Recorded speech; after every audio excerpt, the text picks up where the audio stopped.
Two. Okay. Sorry, this is so weird because I didn't do an introduction. Oh, that's okay. Um, when did you first become aware of the wildfires? Let's see. On the day, myself and my cast and crew of our television show Moku Moku, we were in an area of Maui called Haiku, Hmm. and sort of like towards like going sort of like toward like the north side of the island. Um, at that time, we were getting notifications on our phones that there were wildfires that were occurring. However, um, wildfires like when you live here on the island of Maui, wildfires are kind of like a seasonal thing that is a normal everyday thing. Now, what was different about this was that the Dora hurricane had missed us and passed south of us. However, the winds that we got from that were incredibly severe. And we didn't, until sort of like the end of our workday, we didn't realize how bad it had gotten. And there were wildfires in sort of like the central area of Maui, Kihei. Uh, there were fires in the upcountry area, Olinda, and kind of like in areas of Kula where my home is. And then obviously the most severe, I mean, what turned out to be the most severe was over in Lahaina. And maybe about, I mean, you'd have to do like a Google search, but I believe like 3 years ago, we had a really, really, really bad situation over in Lahaina before, and a lot of the residential homes were in danger. And I think they did lose some during that, but it was very difficult to stop even then. So that was basically how we found about it out about it on the day. Hmm. You said on your Instagram that you'll never forget how close the fire had came to your front door. You took one picture of the scene and then you left your home. What was going through your head at the time? Wow. Um, Once I came to the realization that I was going to need to try to fill my car with Mhm. everything I needed to kind of like start over from scratch again. Um, I don't know how to really kind of describe that because I felt the urgency of the moment in that, you know, I needed to take action so that I could continue my life. But it was just sort of like a moment of zen. It's really strange to uh to describe. I mean, I've read stories and I've heard of accounts of people who have been in like survival situations where you literally you come to terms with the fact of a hard fact, and then you fully invest your mind and you focus on what it is you have to do. Mhm. So I was able to fly a drone and sort of see how fast the flames were coming, but I knew enough to know not to underestimate how fast a 60 or a 70-mile-an-hour wind can move a fire. And yeah, I was not going to find out by Yeah. just she's like, oh, you know, let me watch a rerun of Dynasty. You know, oh, I'm sure is it there yet? Oh, well, okay, I guess I got to go. No, but yeah, I took that last picture, and once I drove away, I was just like, you know, well, at least I have a place that I'm going to. And I mean, I sought shelter in our hero house that we have, which is in an area called Makawao, which is Mm. again up country. It's maybe like a 20-minute drive from like where I live. And I slept, well, I didn't sleep that much that night, but I just spent the night on the couch at the house where we shoot our TV series. But the following morning, once we sort of rallied our cast and crew, it was more than obvious that we, you know, our entire island was in a state of emergency. And we just pivoted. We were like, let's suspend shooting. I mean, like we had like another 2 weeks left to shoot. but we suspended all production on our show, and we turned our hero house, and then we also have like a huge barn type loft that's also on the property. We turned that into a donation center, and we Mm. started to take in donations from everyone. We found out where all of the shelters were, and we just mobilized that effort. And our cast and crew, I mean, we're still doing that to this day. 25 minutes before I've met with you, there's a friend of mine who has a great restaurant called the Empanada Lady.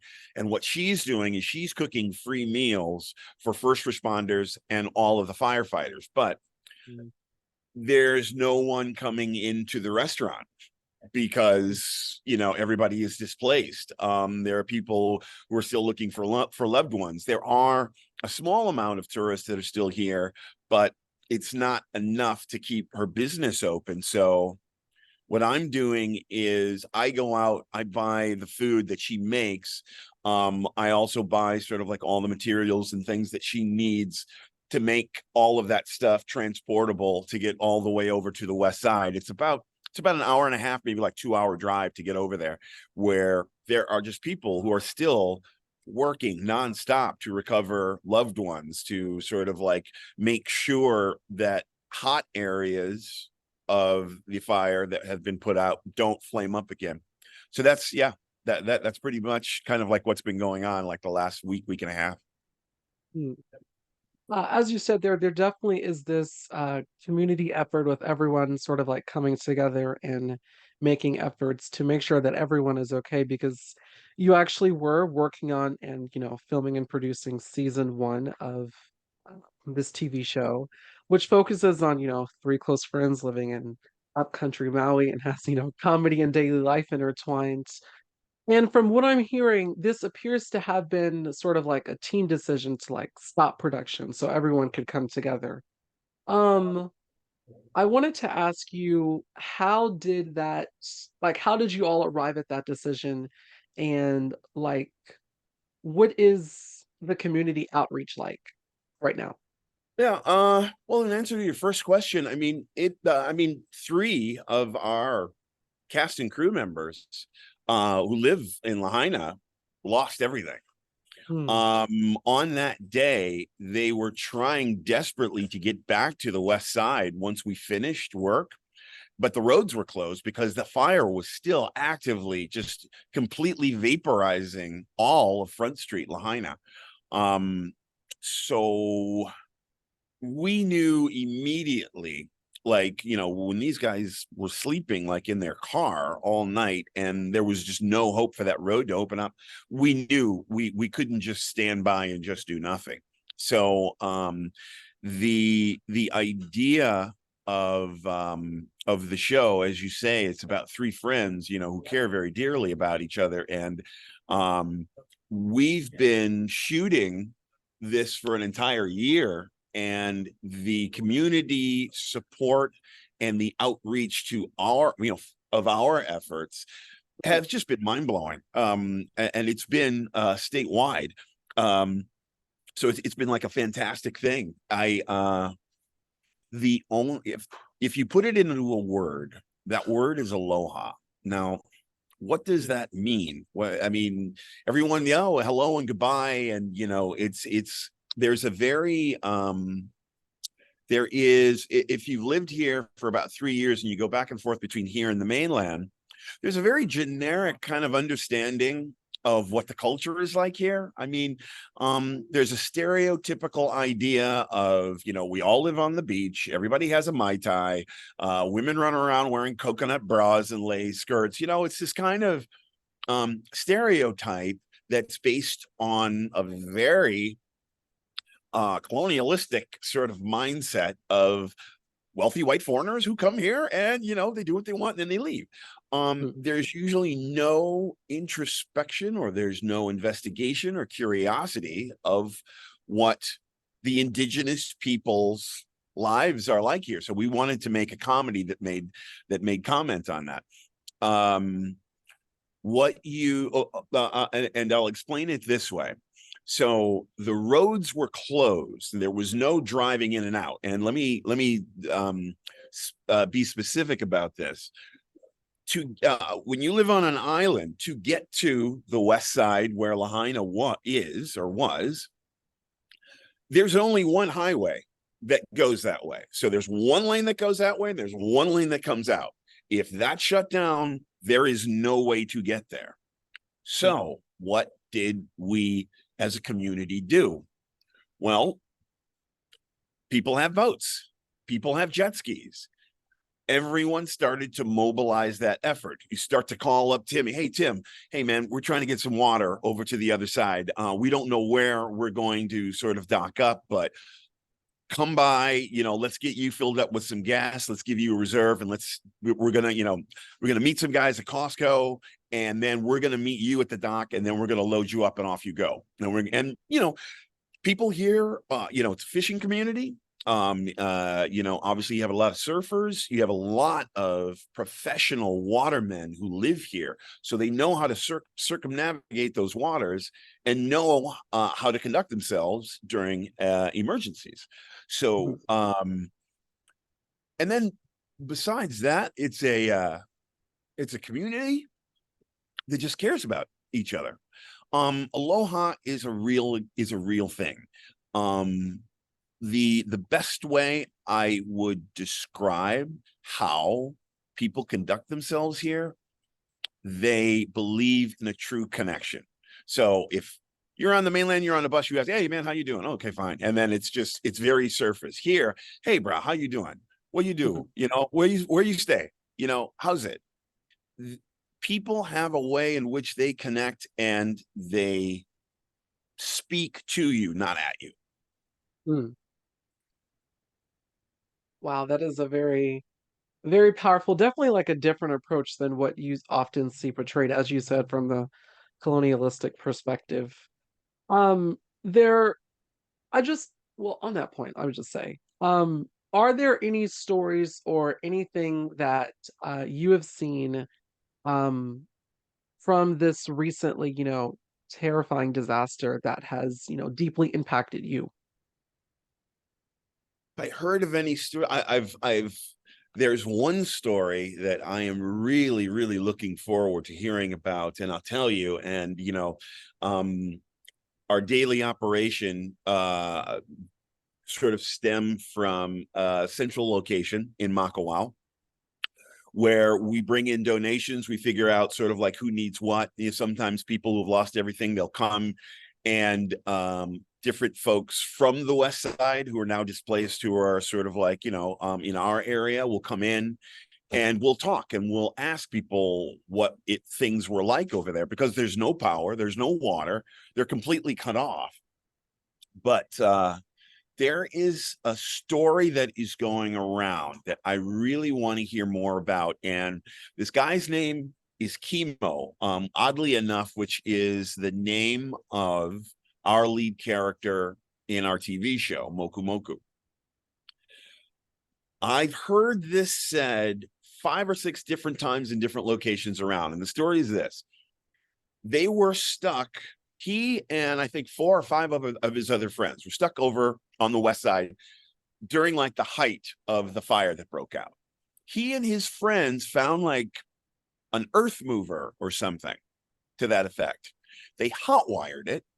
They got it off the truck bed that it was on, and they built a firewall. They built 2 firewalls. Just these guys, and one power mover, and some of them were just using their hands, I guess. It's just like this complete uplifting kind of like Robin Hood effort, where local citizens basically were just like, you know what, we got to do something, and they jump into action. So man, if I hear about that, I will text you back, and if I can get that guy on your show, you got it, man. Wow, that is completely extraordinary. I mean, watching what has happened in Hawaii for like the past, week, of course, was definitely horrifying to watch. And as you said, lots of homes are ravaged and lots of people have lost everything. I know that there have been efforts to, get people water and food, of course. What exactly do people need right now? Like, how can the general public help support Hawaii? I would say there's a great nonprofit that we've partnered with called Maui Rapid Response. Mm. And that can be found. They have a Facebook page. If you Google that, you'll actually find their website as well. They've helped us mobilize. They're a very reputable nonprofit. One of the things, I mean, even if you like look back at a lot of like the natural disasters that have happened in the United States, the Red Cross does good work.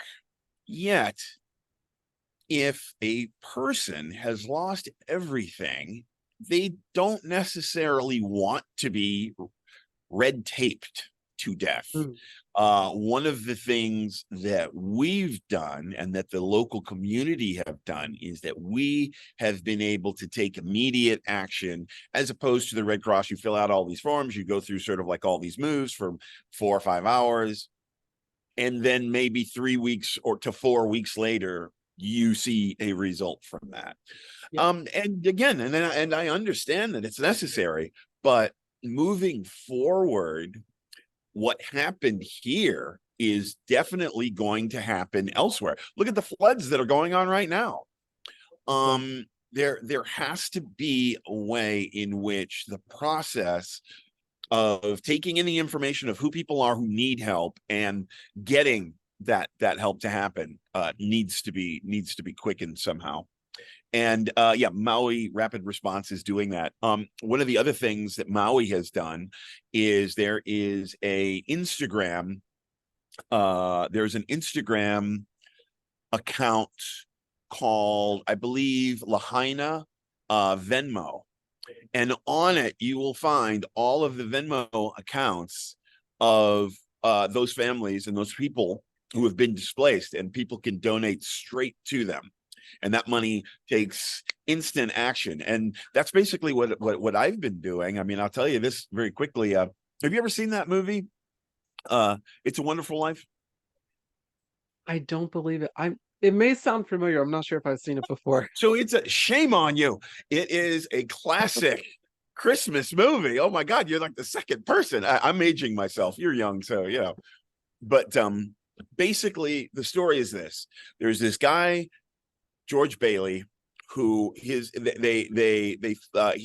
follow him through his entire life, and he always sacrifices himself for his friends, for his father's business, which he takes over and doesn't want. And he's lucky enough to meet the girl of his dreams in a town that he's always tried to get away from, but he's never had the opportunity. Something has always come up where he's just like, I can't do it. I got to stay here. I got to take care of this problem. So an angel comes down on a night where he tries to kill himself. He's going to jump off a bridge. The angel jumps off the bridge and into the water. He sees it. He dives in and saves the angel. And then the guy's just like, yeah, he goes, I'm an angel. I'm here. And you're trying to, kill yourself for this money that you've lost. And anyway, the angel is able to show George what his life would be like if he were not in the town, or if he had not been born. And then he runs into people who can see him. I mean, he's not like sort of like, like it's not like a ghost thing from Christmas Carol or something. Mhm.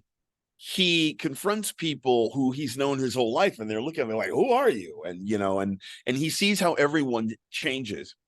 He gets to go back to reality. He's joyous. He understands now that what his place sort of in everyone's life would be if he had not been there. But the thing that he was going to kill himself about was there was some money that his uncle lost, and now he's responsible for it, but they don't have it. All of his friends, far and wide, from all over the world, start making these donations, and that's how the story ends. And he learns that I think like the final line is, no man is a failure who doesn't have friends. Like, Mm. if you have friends, you are a success. So why am I telling you this? The second night after I posted that picture, and I left my house, and I was just like, yeah, that's going to be gone. When I went back and saw miraculously that my place was still there, I collapsed from exhaustion. I just went to bed. I woke up and my phone was just, the notifications on my phone were going nuts. And I looked at it and I was getting all of these donations from Wow. all over the world. And I mean, I'm a fashion photographer, and I lived in Europe and worked there for quite some time. I was in New York 25, 30 years before I moved here to Hawaii. So I've got a wide network, but people they knew that I lived here. They had seen what had happened, and people started donating to me. So I literally, first I was blown away, but then I was like, wow, I'm like chocolate George Bailey. So what I did, I didn't miss a beat. I got dressed, I got up, I went back to sort of like our donation headquarters, but I stopped at a convenience store. Lady behind the counter had obviously been crying. Her eyes were beet red. I could see that she had dirt kind of like on her pants and stuff like that. So we just sort of, yeah, hey, how's it going? I'm like, hey, are you okay? And instinctively, she just said yes. But then I looked at her and she said, no. She goes, we lost our house, and we tried to fight it as much as we could, but it was terrible. I'm the only one in our family that has a job. My 3 kids are asleep, sort of like in like this backside room. And, she went on, and it just tears your heart out. Here, this woman's house burned to the ground, yet she came into work that day. Mm-hmm. So I bought my coffee. I started to walk out to my car, and I stopped. I turned back around. I went to the ATM machine. I pulled out $100 in cash, and I walked over, and I was just like, you take this. Mm. And then I did it again. Like 15 minutes later, I met somebody else at like a different place. I really like coffee. So the people who ran like the convenience stores and were giving me coffee, they hit the jackpot that day. So I did that like 5 times. And then I was just like, you know what? Target and Walmart are 2 huge brands here on island. I went there, and by the time I got there, I had like over $750 of people that were just sending me money with messages. Man, I hope you're all right. And, reach out, circle back to me when you can. So I went and I bought a bunch of gift cards. So then I went back to the donation center, and luckily, as luck would have it, there were 2 different families that were there, and I just started handing out, these gift cards. So I've every single day I woke up, I've gotten another $1,200 to like $2,000 that's just been sent to me. Mm. And that's what I do with it. I try to spend the money as well, as smartly as I can, or give it to people. My friend that I had mentioned, Sarah of Empanada Lady, I'm championing that whole effort as long as I can, by buying the food that she's going to make that then goes. And I'm talking to some friends who have connections in Los Angeles, and I can't say too much about what it is we're going to do, but these guys were responsible for setting up the infrastructure that ran the text donating system for Live Aid years ago. Wow. So we are really going to shoot for the moon on that. Mm. Just an incredible story of resolve and resilience, as the community in Hawaii is just coming together after a completely devastating wildfire that ravaged the state. Mr. Brad Starks, thank you so much for coming on the show. I really appreciate it. This has been a wonderful conversation. I hope I'm invited back. Most definitely. I'll tell you all about the premiere of the show once we get that done. Very much looking forward to it. Thank you. Thank you.